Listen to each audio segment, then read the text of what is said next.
Hello everyone, आज है 13 मई और इस सेशन में द हिंदू एडिटोरियल का वोकेबलरी कवर करते हैं। तो चलिए सेशन स्टार्ट करते हैं। जल्दी से वीडियो को लाइक कर दीजिए और चैनल पर नए हैं तो जल्दी से चैनल को सब्सक्राइब कर लीजिए।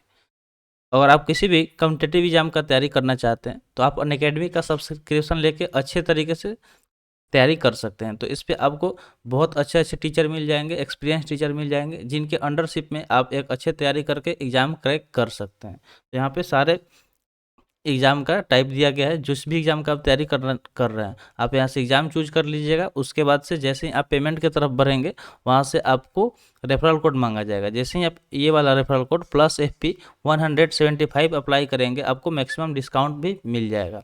तो कोशिश कीजिए कि जल्दी से सब्सक्रिप्शन लेके पढ़ाई आप अपना एक सही वे में शुरू कर दीजिए। तो चलिए बढ़ते हैं आगे। जल्दी से नोटबुक और पेन लेके बैठ जाइए और जो भी वर्ड कवर कराया जाएगा उसके साथ में नोट भी करते रहिएगा। तो सबसे पहला वर्ड है bureaucracy. Bureaucracy as a noun यहाँ पे काम कर रहा है, ठीक है। तो वर्ड के साथ साथ हम लोग ये भी देखेंगे कि ये कौन सा पार्ट्स ऑफ स्पीच है, क्योंकि बहुत सारे एग्जाम है जिसमें डायरेक्टली क्वेश्चन बन जाते हैं पार्ट्स ऑफ स्पीच से। इसलिए यहाँ पे क्या हो गया, एक नाउन की तरह काम कर रहा है। अगर इसके मीनिंग की बात करें तो इसका मीनिंग होता है system of government in which most of the important decision are taken by state officials rather than by representative. यानी कि एक गवर्नमेंट का ऐसा सिस्टम, ठीक है, जिसमें ज़्यादातर जो डिसीजन है, निर्णय, ठीक है, डिसीजन मतलब क्या होता है, निर्णय, जिसे स्टेट के ऑफिशियल्स द्वारा लिया जाता है, ना कि रिप्रेजेंटेटिव द्वारा। तो उसको ब्यूरोक्रेसी बोलेंगे।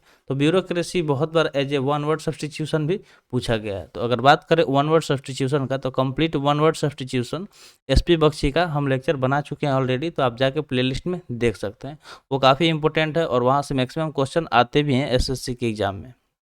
चलिए इसका मीनिंग देखते हैं। इसका मीनिंग हो जाएगा नौकरशाही। क्या हो जाएगा, नौकरशाही। अगर सिनोनिम्स की बात करें तो सिविल सर्विस, एडमिनिस्ट्रेशन, गवर्नमेंट या फिर डिक्टरेट, ये सारे सिनोनिम्स हो जाएंगे जिसका मीनिंग क्या होता है, नौकरशाही। यानी कि ये सारे किसके सिनोनिम्स है, तो ब्यूरोक्रेसी के है जिसका मीनिंग नौकरशाही होता है। तो आई होप आपको समझ में आ गया होगा ब्यूरोक्रेसी। बढ़ते हैं नेक्स्ट वर्ड की तरफ। नेक्स्ट वर्ड है वर्डिक्ट।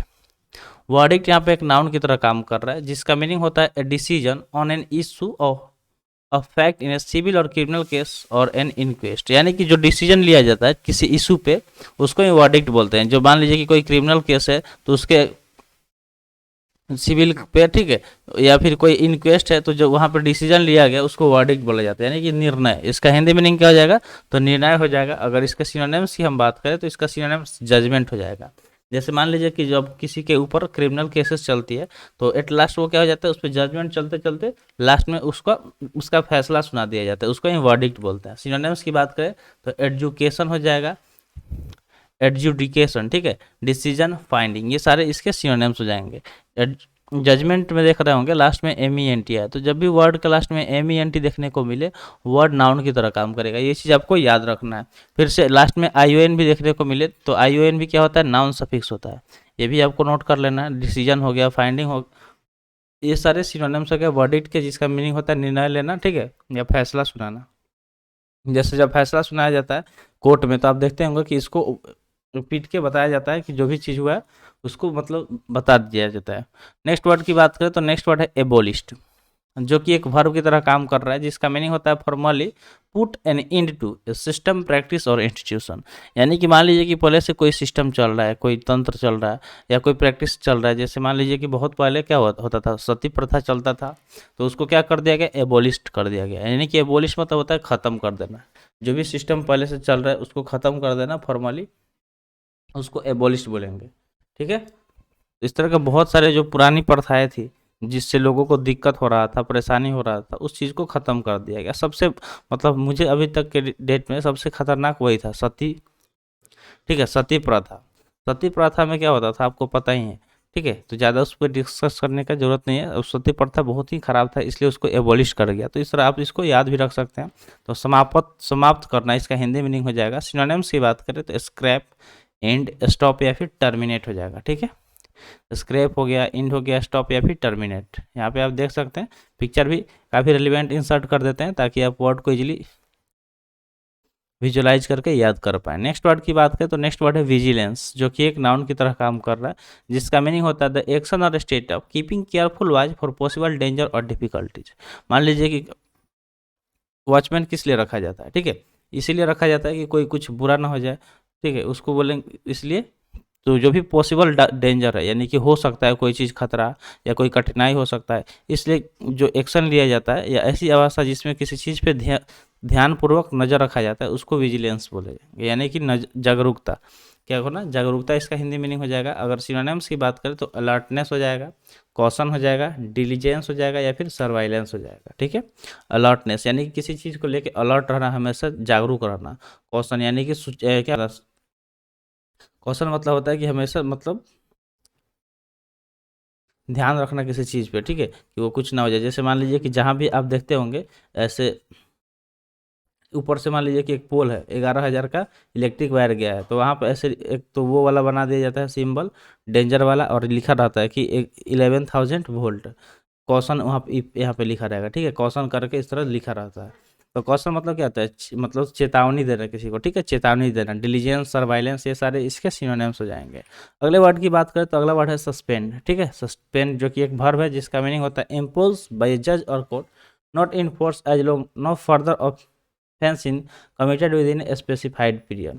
तो सिंपली अगर स्पेंड की बात करें तो इसका मीनिंग क्या होता है, निलंबन। जैसे आप देखते होंगे कि स्पेंड कर दिया जाता है, सॉरी सस्पेंड, स्पेंड हम बोल रहे हैं। ठीक है, सस्पेंड कर दिया जाता है बहुत सारे, मान लीजिए कि कोई ऑफिसर कुछ गलत करते हैं तो उसको सस्पेंड कर दिया जाता है उनके सीनियर्स द्वारा, यानी कि निलंबन कर दिया जाता है। ठीक है, या फिर मान लीजिए कि आप एग्जाम में गए, ठीक है, देखते होंगे बोर्ड एग्जाम के दौरान जब मान लीजिए कि कोई बच्चा चीटिंग करते हुए पकड़ा गया, ठीक है, चीटिंग कर रहा है और उस दौरान वो पकड़ा गया, तो उसे वहाँ का जो टीचर होता है वो क्या कर देता है, सस्पेंड कर देता है। ठीक है, सस्पेंड कर देता है, यानी कि उसको निलंबन कर दिया जाता है। क्या कर देता है, निलंबन। तो सस्पेंड मतलब क्या हो गया, निलंबन। अगर सिनोनिम्स की बात करें तो एडजॉर्नमेंट, इंटरप्शन, डिले या फिर स्टे, ये सारे इसके सिनोनिम्स हो जाएंगे। ठीक है, ये सारे क्या हो जाएंगे, सिनोनिम्स हो जाएंगे सस्पेंड के, जिसका मीनिंग होता है निलंबन। अगले वर्ड की से पहले थोड़ा सा हम लोग होमवर्क का बात कर लेते हैं। तो होमवर्क में हम यही बोलते हैं कि जो भी वर्ड यहाँ पे कवर कराया जाता है, ट्राई कीजिए उससे सेंटेंसेस बनाने का। तो जितना भी आप सेंटेंस बनाइएगा कमेंट सेक्शन में जरूर कमेंट कीजिएगा। सेंटेंस बनाने से आपको बहुत तरह की बेनिफिट होगी।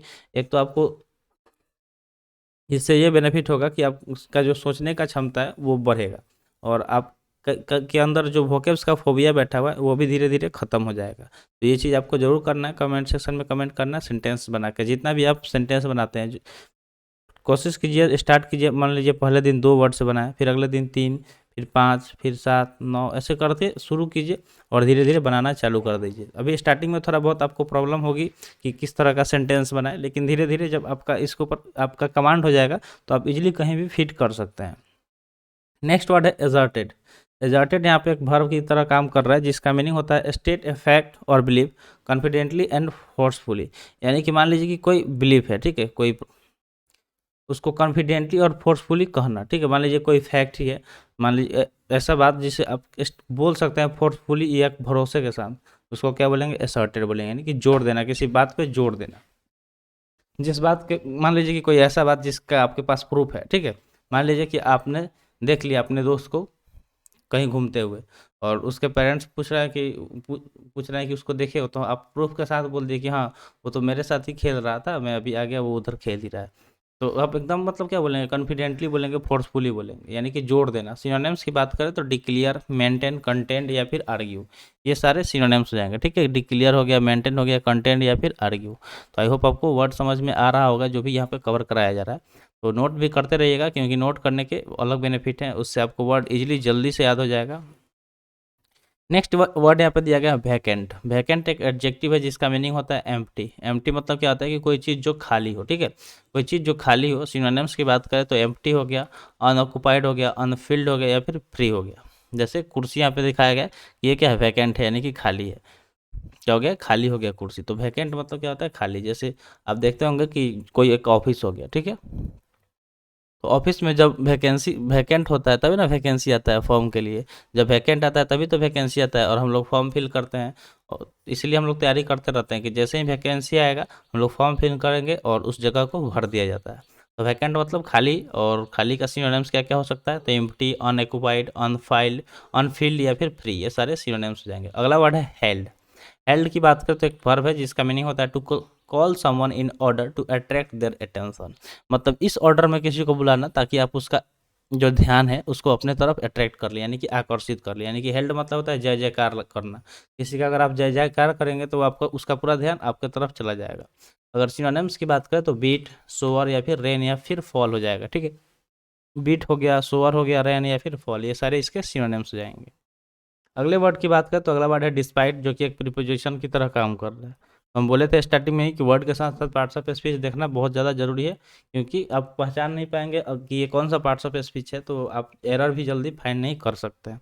और डिस्पाइट की बात करें तो इसका मीनिंग होता है विदाउट बीइंग अफेक्टेड बाय। क्या हो जाएगा? विदाउट बीइंग अफेक्टेड बाय, यानी कि के बावजूद। ठीक है, बावजूद इसका हिंदी मीनिंग हो जाएगा। सिनोनिम्स की बात करें तो not with standing, in spite of, even with या फिर रिगार्डलेस ऑफ, ये सारे सिनोनिम्स हो जाएंगे। जैसे अब यहाँ पे पिक्चर देखिए, काफ़ी इंपॉर्टेंट पिक्चर यहाँ पे है। पिक्चर में देखिए वर्ड क्या, बावजूद, तो यहाँ पे आप डायरेक्ट बनाइए कि पैर टूटने के बावजूद भी वो दौड़ रहा है। ठीक है, पैर टूटने के बावजूद भी वो दौड़ रहा है। तो आप डिस्पाइट को ऐसे दिनेश से याद रख सकते हैं कि दिनेश का पैर टूटा था, उसके मतलब उसके बावजूद भी वो दौड़ रहा था। ठीक है, उसके बावजूद भी वो दौड़ रहा था। इस तरह आप रिलेट करके याद करने का कोशिश कीजिए, चीज़ें जल्दी याद हो जाएगी। अगले वर्ड की बात करें तो अगला वर्ड आपके सामने है, वर्ड है रेस्पोंडेंट, जो कि एक एडजेक्टिव की तरह काम कर रहा है, जिसका मीनिंग होता है रिप्लाइंग टू समवन, यानी किसी को रिप्लाई देना। क्या करना? किसी को रिप्लाई देना।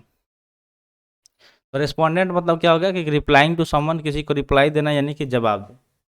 इसका हिंदी मीनिंग क्या हो जाएगा? जवाब देना। अगर सिनोनिम्स की हम बात करें तो इसका सिनोनिम्स क्या हो सकता है? तो डिफेंडेंट, प्रिजनर, एपेलेंट या फिर लिटिगेंट, ये सारे इसके सिनोनिम्स हो जाएंगे। ठीक है, डिफेंडेंट हो गया, प्रिजनर हो गया, एपेलेंट हो गया या फिर लिटिगेंट, ये सारे रेस्पोंडेंट के सिनोनिम्स है, जिसका मीनिंग होता है जवाब देना।